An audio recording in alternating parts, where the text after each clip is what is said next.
Era el día 1 del mes 2 del año 400 después de Cristo, en el imperio del emperador Joan. Él estaba en su jardín desayunando, el servicio de té servido y el amanecer primaveral iluminándose.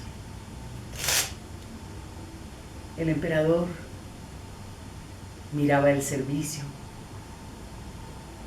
observaba cómo el mar se reflejaba en el cielo, cómo el cielo se reflejaba en el mar. Observaba cómo los campos amarillos de la primavera embellecían aún más su gran imperio. La gente no era ni demasiado feliz ni demasiado triste,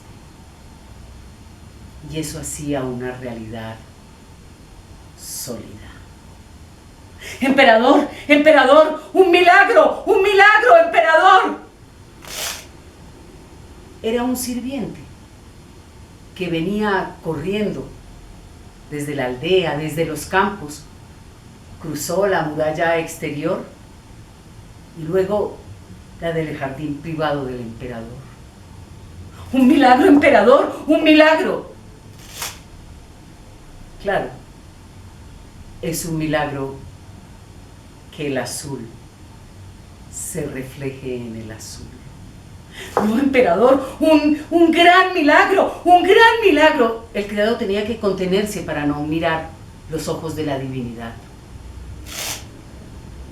Claro, es un milagro que el cielo y la mañana nos regalen el amarillo de la primavera. ¡Un milagro, emperador! ¡Un milagro descomunal, emperador! Claro, es un milagro que el sabor del té siga siendo el sabor del té. ¡Un hombre que vuela, emperador! ¡Un hombre que vuela!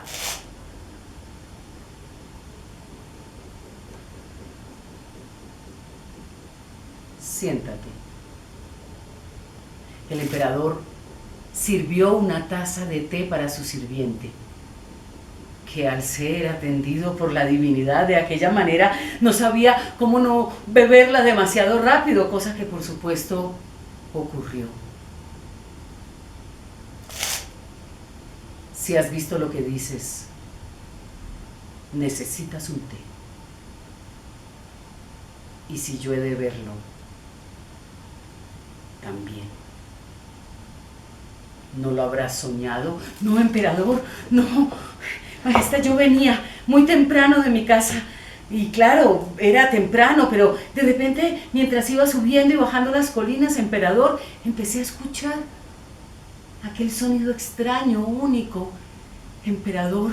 Y al subir casi la última colina para llegar a la aldea, lo vi. Emperador, era un enorme dragón amarillo de bambú y papel. Un hombre, emperador, que subía y bajaba, volando, disfrutando, emperador.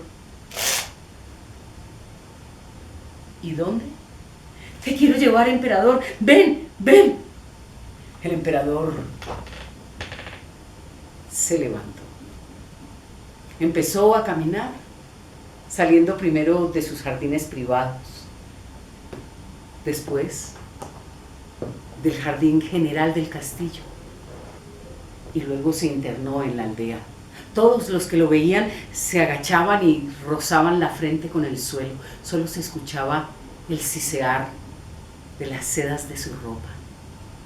Así salieron del pueblo y empezaron a subir y a bajar aquellas leves colinas. En un momento el emperador vio al fondo un labrador que había detenido su labranza y miraba al cielo extasiado. No se veía muy claro si reía o estaba hipnotizado.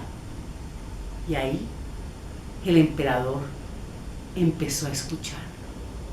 Eran unas carcajadas que se acercaban y se alejaban, y unos sonidos muy impresionantes. Hacían vibrar el aire de la mañana. Y después, y luego, y después, y luego, y por fin salió por el filo de la colina aquel enorme dragón amarillo, un dragón joven, en medio de un mundo de dragones ancianos. Y era aquel hombre que reía a carcajadas mientras se elevaba en el cielo y después planeaba. Las carcajadas se escuchaban por todos lados, llenaban aún más la mañana de primavera. Tanto el emperador como su sirviente miraban en el cielo aquella figura frágil y maravillosa. El emperador lo miró y le dijo al criado: dile que baje. Oye, el emperador quiere que bajes. El hombre alado empezó a bajar.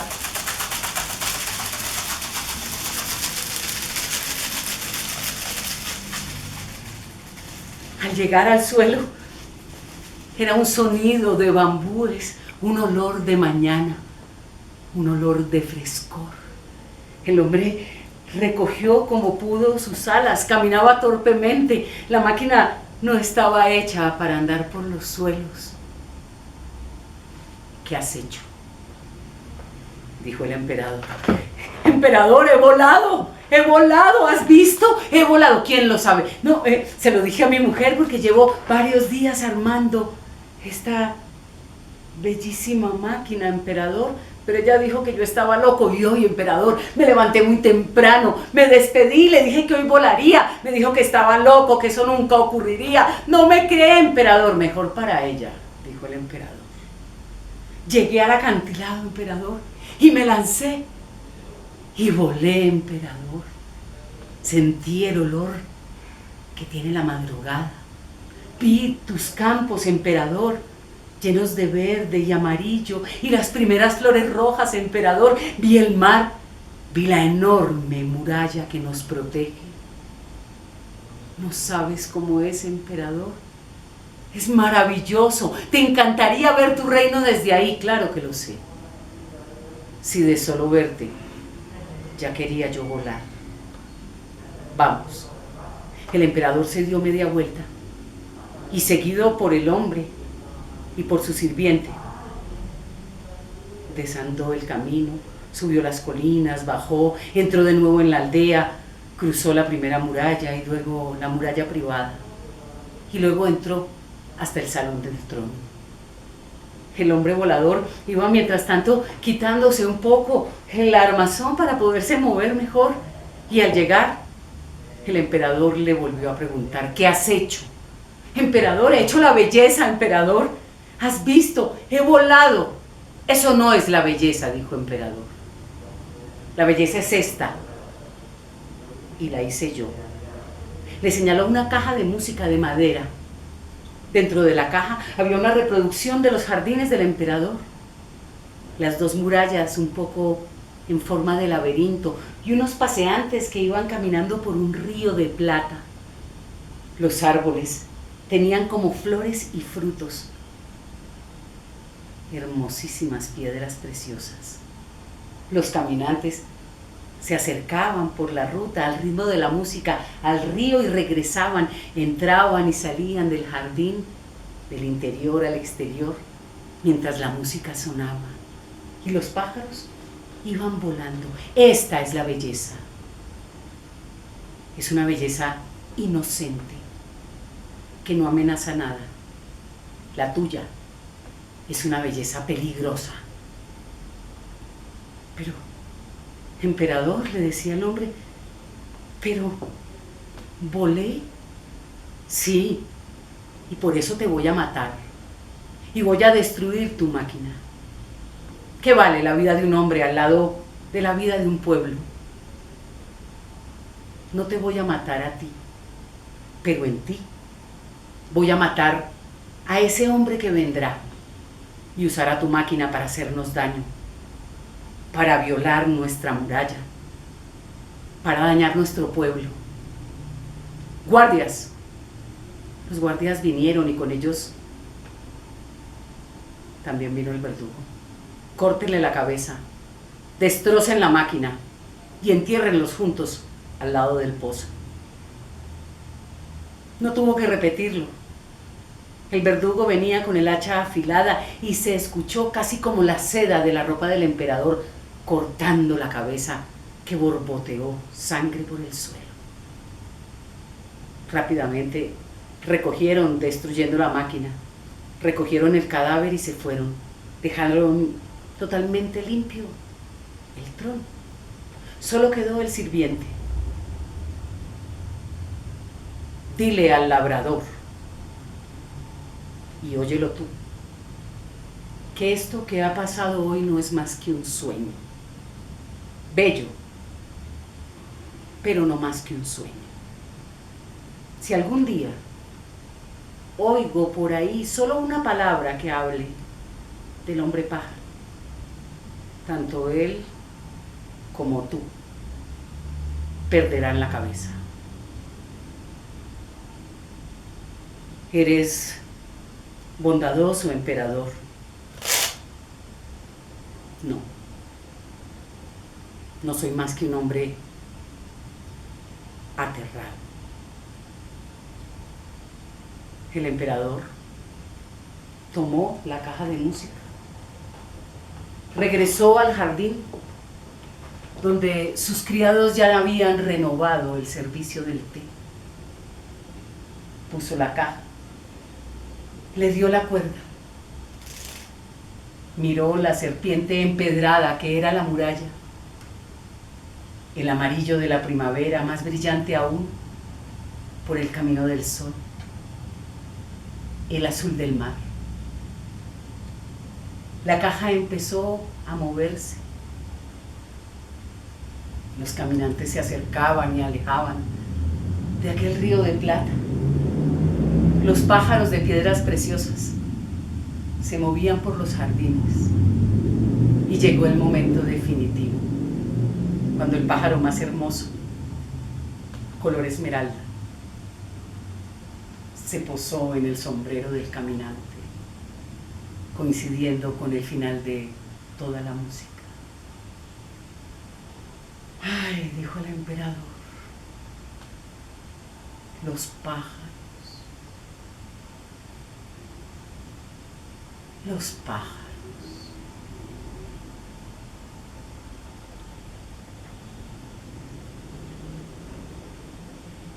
Buenas noches. Ya empezamos personajes y suspenso. Yo creo que en la vida nos pasamos conociendo personas que nos incitan, que nos provocan, que nos inquietan, que nos llevan a querer saber más de algo. Un amigo escritor al que invité una vez a que viera unos cuentos donde textos suyos había en varios lugares, no iba con un cuento en concreto, sino como con líneas, poemas. Me dijo, no, pero es que ya lo que usted cuenta, eso ya no son mis textos, esos ya son suyos. Si acaso los escritores somos algo así como los pastos donde los cuenteros comen. Pero como son los pastos, vamos a darles el crédito a los autores que participan en personajes y suspenso. Tenemos a Ray Bradbury, tenemos a Roald Dahl, tenemos a Stevenson. Y de esa manera vamos a tejer este recorrido más inquietante que calmante, pero creo que en este momento de la vida vale tanto la pena encontrarse con el misterio, con la novedad, con la duda. La gente que tiene las cosas muy seguras no me parece tan interesante. Y creo que no solo me pasa a mí, porque lo noto también en los amigos, en los colegas, en la familia. Entonces, continuando con la función, vamos ahora a pensar en cómo es esta sociedad. En esta sociedad nos provocan para que venzas al otro, hundas al otro, dañes al otro. Vénselo, dáñalo, vénselo, el lugar es tuyo, triunfa, triunfa, triunfa. De esa manera, todos vamos llenándonos de pedacitos de odio, de pedacitos de competencia, de pedacitos de ganas de pisotear. El conde odiaba al duque, pero era un odio secreto, porque los odios conocidos no pueden producir efecto. Un día el conde salió a cabalgar en las afueras de Florencia, se perdió y llegó a un camino que tenía una bifurcación. Tomó el lado de la derecha. Cabalgó, cabalgó, cabalgó y cuando el camino terminaba había un pino retorcido al lado de una cueva que era evidentemente una mina abandonada. El conde descabalgó, amarró el caballo y entró a la mina. La mina tenía una pequeña pendiente y él empezó a bajar en aquella oscuridad y se fue resbalando, resbalando hasta que llegó a un madero que le detuvo la caída. Como no sabía qué pasaba, el conde regresó a la puerta, armó una antorcha y entró. Esta vez, en la bajada, fue ganando más velocidad, casi se tropezó y de nuevo la baranda esa de madera lo detuvo. Y también él se ayudó con la antorcha contra la pared de enfrente. Y ahí vio. Lo que aquel palo detenía era un agujero sin fondo. El conde sintió como le subía el miedo a la garganta. Agarró una piedra y la lanzó. Era tan hondo que ni siquiera se escuchaba el rebotar de la piedra. El conde, con el corazón en la garganta, regresó hasta la salida. Subió en el caballo e iba pensando por qué le había pasado eso. Finalmente encontró el regreso hasta Florencia. Un par de días después estaba citado para una partida de caza. En esa partida estaba el duque. El conde conocía al duque, sabía que el duque era especialmente supersticioso, de tal manera que cuando se lo encontró tuvo una reacción un poco rara, un poco antinatural. Lo saludó: buenas, amigo. El duque le dijo: buenas, pero ¿por qué me miras así? El conde le dijo: no, nada, es que nada importante. ¿Qué?, le preguntó el duque. Entonces el conde le explicó: amigo, es que ha pasado una cosa graciosísima. Me soñé con usted anoche y ahora que lo vi fue que me acordé del sueño y por eso al verlo como que tuve esta reacción. ¿Se soñó conmigo? ¿Pero qué se soñó?, le preguntó el duque. Y el conde le decía: no, nada importante, no fue nada importante. Los sueños, usted sabe cómo son los sueños. Sí, pero cuénteme, le decía el duque. No importa, le decía el conde. Cuénteme, le decía el duque. Hasta que el conde le contó. Bueno, imagínense que era usted, pero a veces también era yo, porque yo como que me sentía dentro de usted, pero yo sabía que era usted. Salió a cabalgar y cabalgaba y cabalgaba y de repente estaba como perdido, una zona que yo no reconozco. Llegó finalmente a un camino que tenía una bifurcación. Usted tomó el lado de la derecha, cabalgó y llegó al final. Había una especie de, no sé si era una higuera o un pino retorcido al lado de una mina abandonada. Usted descabalgó y entró corriendo a la mina, feliz, corría. Y cuando iba a mitad de la carrera, le comunicaron algo y entonces me desperté. ¿Qué?, le dijo el duque. ¿Cómo que me comunicaron algo? ¿Cómo así que me...? Sí, por eso le digo, usted sabe cómo son los sueños, muy extraños. Yo solo tengo claro eso de, usted baja del caballo, corre dentro de la mina, corre, dichoso, feliz, y de repente le comunicaron algo y me desperté. ¿Pero qué me comunicaron?, insistía el duque. ¿Qué me comunicaron? No, le digo, así son los sueños. Ya el conde había visto el brillo de la duda en los ojos del duque. 15 días después había una partida de caza programada. El conde era de los que organizaba el paseo. Sabía que el duque iría. Fueron recorriendo, persiguiendo, y de repente llegaron a aquel camino, a aquella bifurcación. El conde avanzó con su caballo, haciéndose visible para el grupo, haciéndose visible para el duque. El conde dijo entonces que lo esperaran un poco y miró de reojo al duque. Subió por el camino de la derecha y al poco regresó. Venía demudado, un poco descompuesto, ya no le dirigía los ojos al duque. Y le dijo al grupo: es que estoy un poco mal, me siento mal, compañeros, nos vemos la próxima semana. Y se fue. Al día siguiente, el duque desapareció.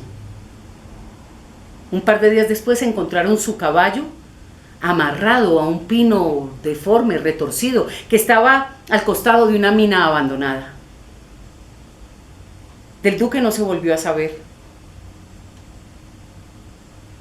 ¿Creen ustedes que esto fue un asesinato?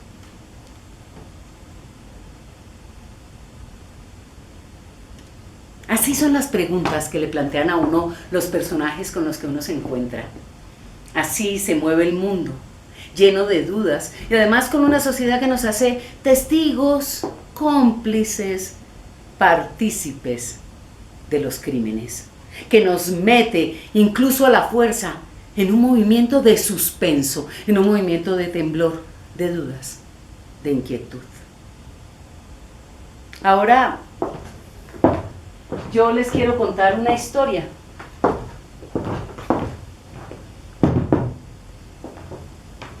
Una historia.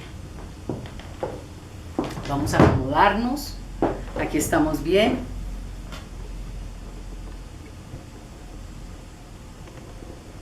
Cyril Bogues era un hombrecillo no muy alto, regordete, con esas piernas parejas, que casi el tobillo y el muslo son del mismo ancho. Tenía un rostro rubicundo, era ligeramente calvo y tenía unos ojos castaños, un poco viscos y saltones, que en aquel rostro rubicundo le daban un cierto aire de dulce imbecilidad. Sin embargo, Cyril Bogues no era ningún imbécil. Era un anticuario de oficio, con tienda y sala de exposición propias en el King's Road de Chelsea, en Londres. Dueño de un gusto excepcional, era capaz de despreciar una pieza por más original que fuera si el diseño era desgraciado. Era aficionado a los grandes ebanistas ingleses del siglo XVIII, Kent, Sheraton, Chippendale, Mayhew, de esos de los que todos hablamos a la hora de la siesta. Era un hombre hábil para negociar, era un poco lambón con las solteras, ligeramente coqueto e insinuante con las viudas, un poco atrevido con las separadas y por supuesto servil con los millonarios. Y pese a esa condición suya que era un tanto apayasada, les repito que Cyril Bogues no era ningún imbécil. Aquella mañana, aparte de ir vestido de cura sin serlo, no había en su apariencia ningún otro rastro siniestro. Tenía aquella actitud, aquella sensación de que iba a ser un buen día. Bueno, Cyril Bogues había empezado esto de este domingo en el que había salido de ruta, como unos 10 años atrás. Un día en que había ido a visitar a su madre en las afueras de Londres. Al regresar, había tenido un problema con el ventilador del carro, se le había roto la correa, entonces tuvo que detenerse al lado de una casa prácticamente en ruinas, una alquería. Tocó para pedir un teléfono y llamar a la grúa. Claro, la señora que lo recibió lo hizo pasar y mientras iba a traer el aparato, lo dejó en el salón. Y ahí lo vio, primero uno y después el otro. Era un sillón de roble y cuero. O sea, dos, que debían datar del siglo XV. Los sillones tenían en el espaldar un bellísimo trabajo en madera en taracea, un jardín. 8 finas columnitas sostenían el espaldar y los brazos, y sendas cabezas de pato adornaban una mitad de cada brazo. 2 muebles como aquellos en Londres podrían venderse en unas 2.000 libras. Pero, ¿cuánto estaba Bogues dispuesto a pagar? 35. Aquella tarde, mientras regresaba a su casa arrastrado por la grúa y con los 2 muebles en la parte de atrás del carro, fue que se le ocurrió la idea. Si había encontrado material de aquella calidad en una casa semi en ruinas, ¿por qué no habría de ocurrir lo mismo con otras casas similares? Claro, lo complicado era entrar a las casas, porque no se va por la casa de la gente diciendo, ay, mire, es que si me deja mirarle los muebles. Además, porque los pobres y los ricos venidos a menos son recelosos. Muy distinto si uno se presenta como de la empresa de teléfonos, de la compañía de gas, un cura.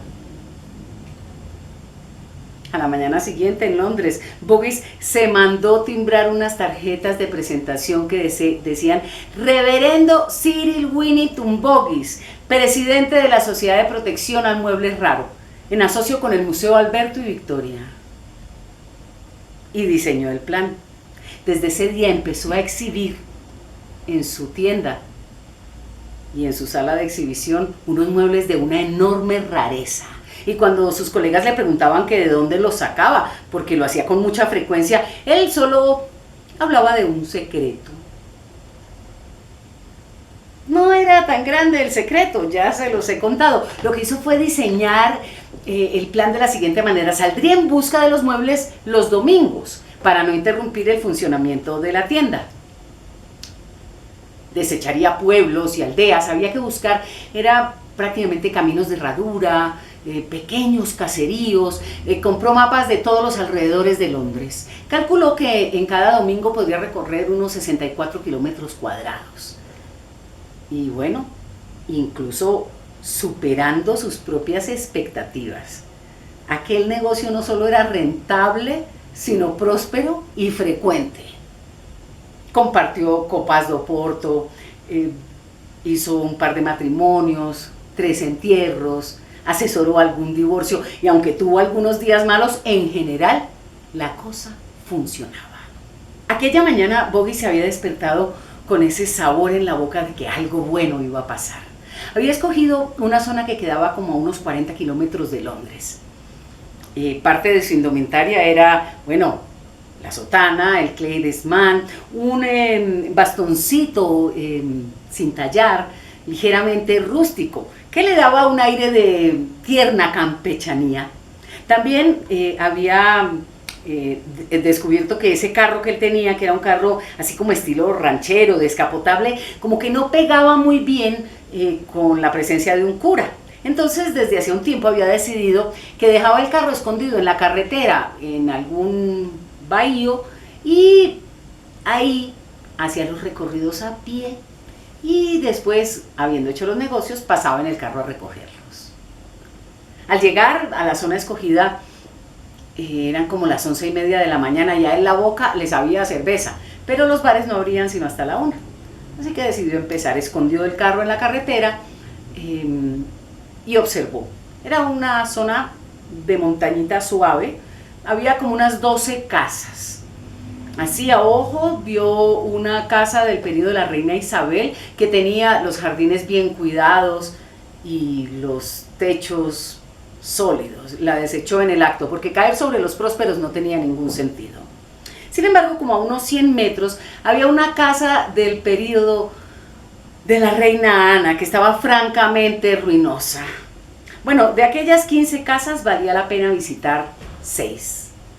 Boggis entonces empezó. Decidió ir primero a la casa del periodo de la reina Ana. Al llegar, o cuando se estaba acercando, lo salió a recibir un perro, el esqueleto de un perro que ladraba ferozmente y uno no estaba muy claro si estaba ladrando de amenaza o de hambre. Y detrás venía una mujer enorme, desdentada, que olía a boñiga más o menos a unos 10 metros. Boggis entonces le entregó su tarjeta de presentación. ¿Qué quiere?, le dijo la mujer. Entonces Boggis empezó a explicar las características de la Sociedad de Protección al Mueble Raro. Pero eso no tendrá nada que ver con el Partido Comunista, dijo la mujer. Bueno, de ahí para adelante para Boggis eso fue coser y cantar. Porque la gente de ultraderecha que huele a boñiga y mata de hambre al perro, eran para él eso, coser y cantar. Se echó un discurso enorme hablando sobre lo absurdo que era que Sanidad hubiera prohibido las casas, o sea, la cacería, y hubiera prohibido las matanzas de los cerdos sin control de Sanidad. Habló haciendo una apología de la ala ultraderecha del partido hasta que logró que la giganta soltara una carcajada. Entonces la giganta le dijo, entonces usted solo quiere entrar y mirar. Sí señora, solo entrar y mirar. Boggis entró. En menos de 15 minutos había regresado. 15 minutos es lo que merece un cliente que no tiene nada que ofrecer. La siguiente casa estaba como a unos 40 metros.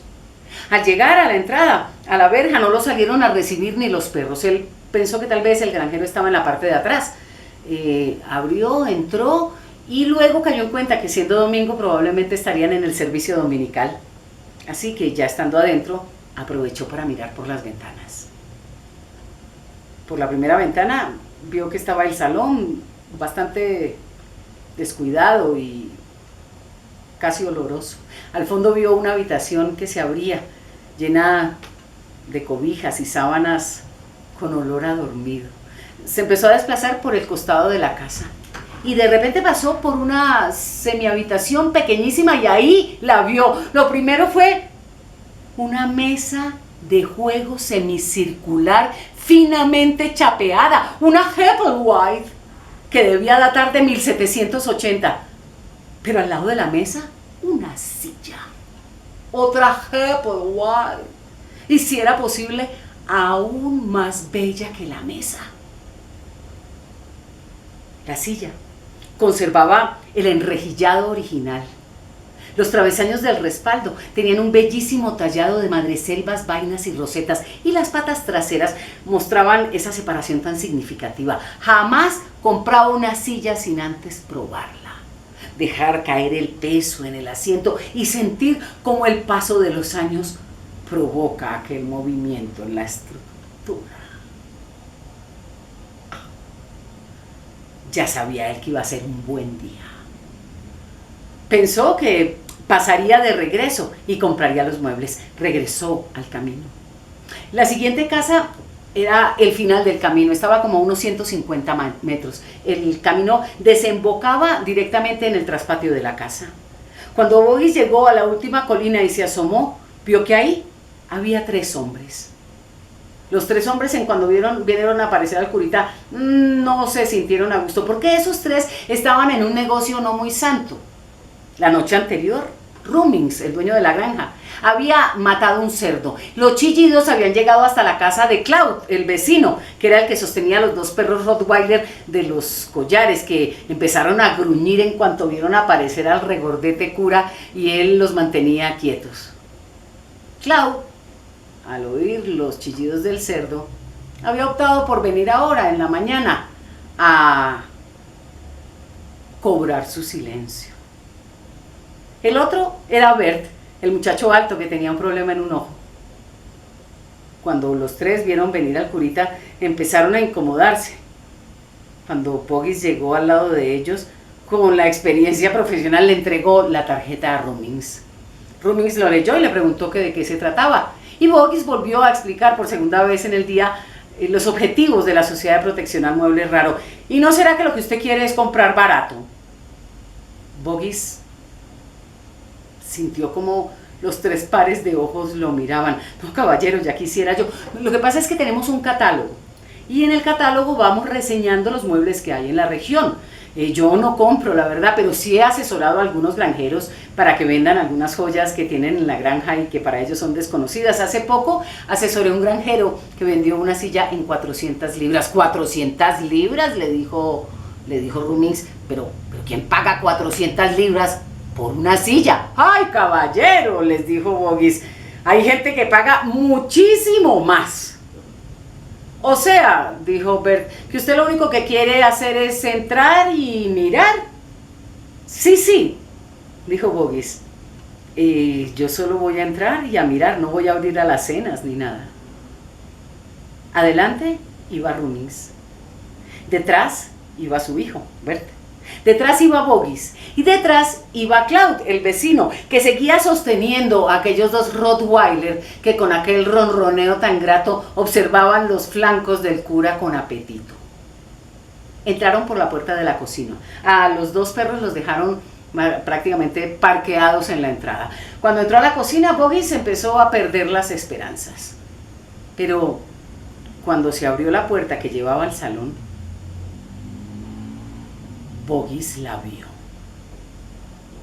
Miren, fue tan impresionante, tan fuerte la impresión que no pudo evitar un "ah", y al sentir los 3 pares de ojos que lo miraban, Boguis se llevó la mano a la cara, dijo, ay, por favor, una silla y un poco de agua, es el corazón.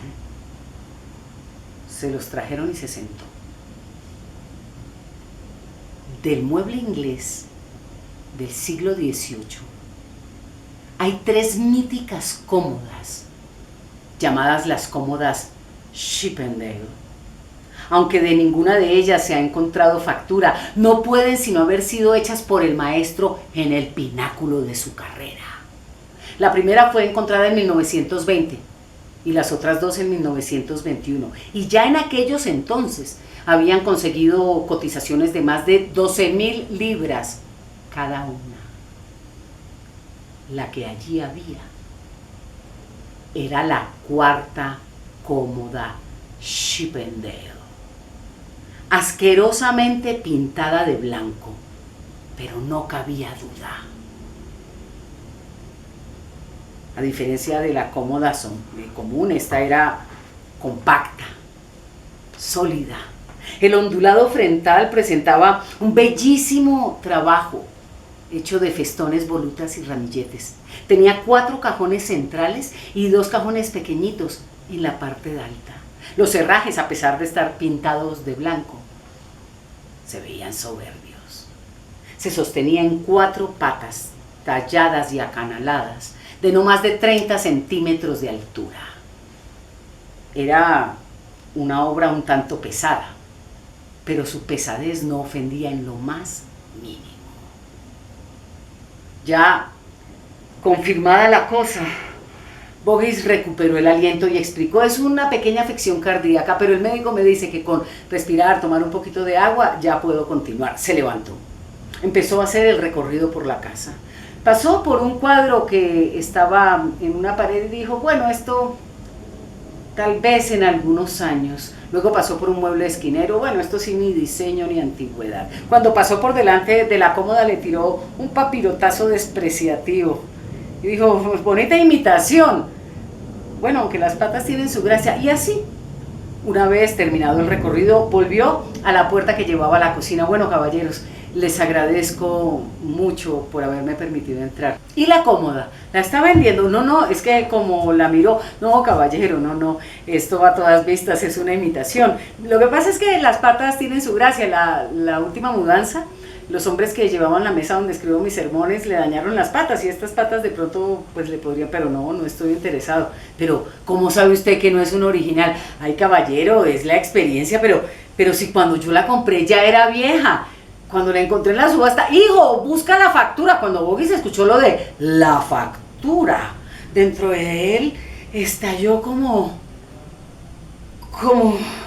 tuvo que desviar los ojos y quedarse mirando por la ventana como las gallinas picoteaban el maíz, sin dejar de notar, mientras Bert se acercaba a la cómoda, cómo aquel primer cajón se deslizaba con aquella suavidad y cómo Bert metía sus dedos gruesos y sacaba un papel amarillento que le extendió. El papel decía, el señor Montagu debe al maestro Thomas Chippendale por la elaboración de una mesa cómoda con finos herrajes la suma de 87 libras.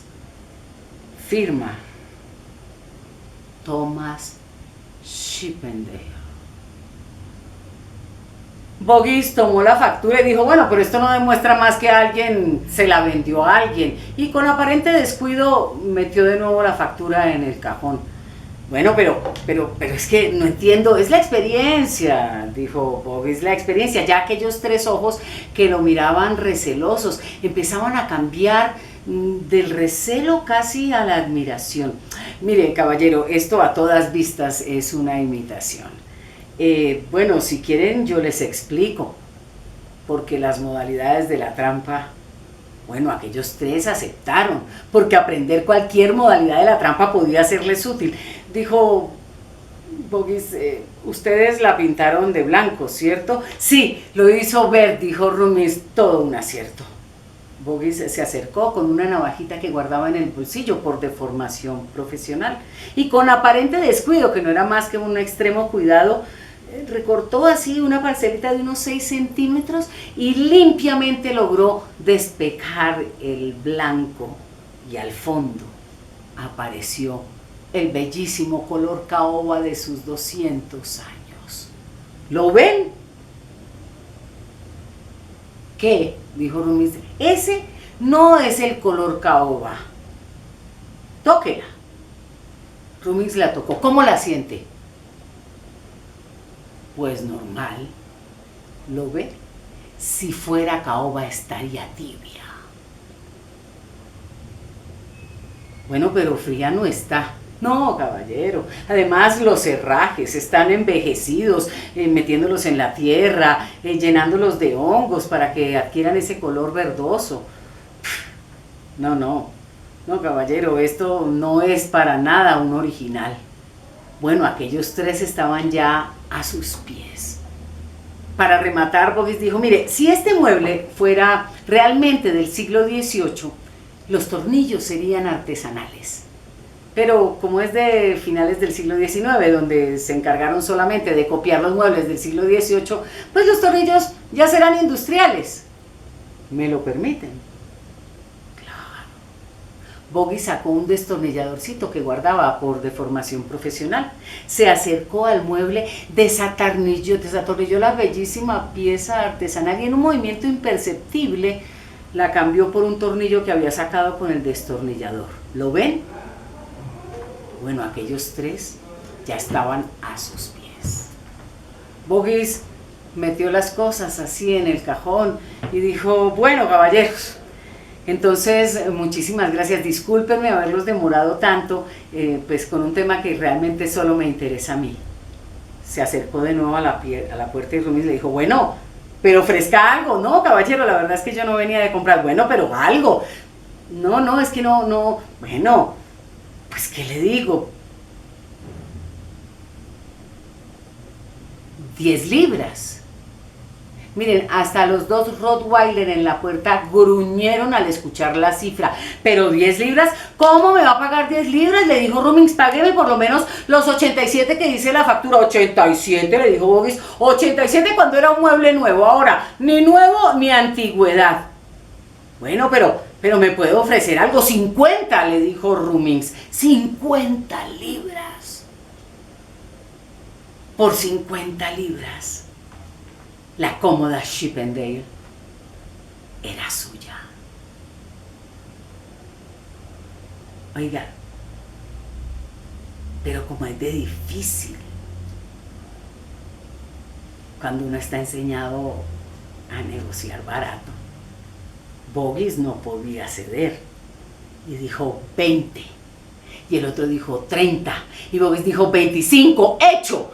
Cuando Boguis escuchó lo de hecho, sintió que en el estómago le estallaba un jardín infantil. Dijo, bueno, entonces ustedes me esperan, yo voy por el carro, lo traigo y ustedes me ayudan a subirla, pero eso no le va a caber en un carro, le dijo Claude. En mi carro cabe, dijo Boguis. Bueno, está bien. Boguis salió. Empezó a subir y a bajar las colinitas que lo iban llevando hasta la carretera principal. Mientras se hacía invisible, silbaba, gritaba, daba aullidos, pero cuando sabía que se hacía visible, conservaba el paso tranquilo. El gol que iba a pegar. Esa era la cuarta cómoda Chippendale y con factura. Iba a entrar en las grandes ligas de los anticuarios. Es que a lo mejor ni siquiera valía la pena venderla.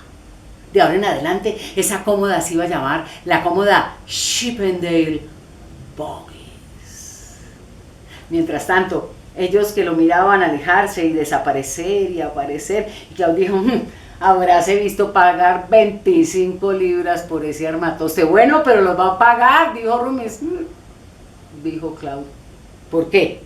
Dijo, pues, porque ¿quién ha visto un cura con un carro grande? Siempre tienen los carros pequeñitos. ¿Y? Le dijo Rumix. Pues que cuando venga y vea que no le cabe en el carro, te va a pedir descuento porque tiene que ir a traer un camión. Entonces, le dijo Rumix, Y Claudia dijo, pues, el hombre dijo que lo que le interesan son las patas. Pues cortémoselas. Bert salió. Entre los tres hombres pusieron la cómoda afuera y Bert trajo el hacha. Y trajo el serrucho. Ahí en medio de la mierda de las gallinas, serruchó meticulosamente las 4 patas, mientras el caoba se iba esparciendo y confundiéndose con la mierda de las gallinas. Una vez terminó, Bert empezó a secarse la frente y Claudia se quedó mirando y dijo, bueno, pero eso igual no le va a caber. Y entonces le dijo Rumis, pues si el hombre dijo que lo que le interesan son las patas y lo demás lo va a volver astillas, pues hagámosle astillas. Bert tomó el hacha y con un movimiento pendular que no tardó más de 5 minutos, destrozó meticulosamente la cómoda hasta que cada trozo no era más largo que un antebrazo. Se secó la frente sudorosa y dijo, puede que fuera una imitación, pero era buen carpintero. Rumis lo felicitó. Dijo, qué bueno que terminaste, hijo. Ya se acerca. Por la carretera venía un carro. Y el carro era grande.